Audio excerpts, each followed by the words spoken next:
Okey. Okey. Sini. Kuatnya. Nilai. Jangan capur.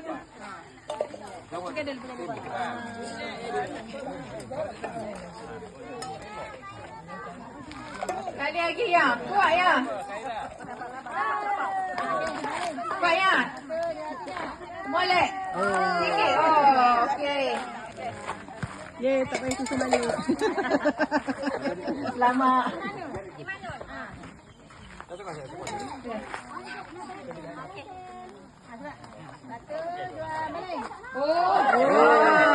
Ini keren.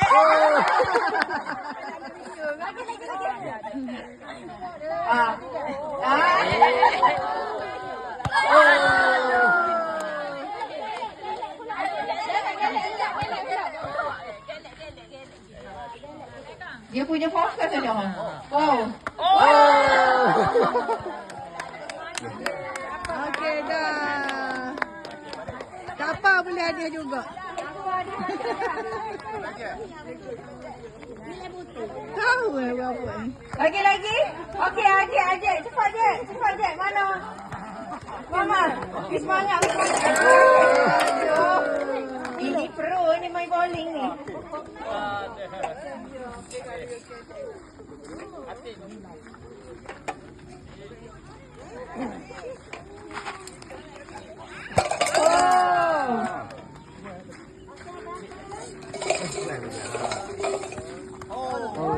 Aduh, okey, malu. Okey.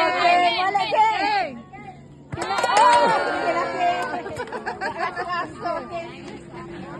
Okey, boleh hadiah juga, okey. Lagi, ada lagi. Okey, adik. Okey, molek je. Oh.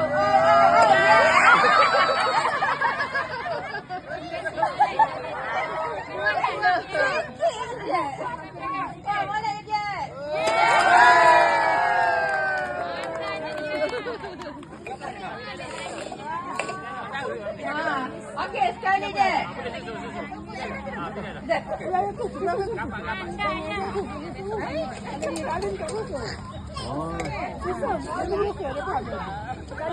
Tapi kali kira dia kena berapi ke? Mana ada? Tahulah kira dia betul. Susun balik. Lagi susun. Lagi susun. Tapi susun lagi tak juga dah. Tak apa. Ini special.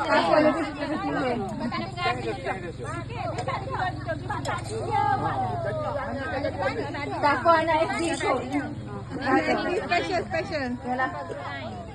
Tak terbalik tu. Sebab tadi belum gitu tu.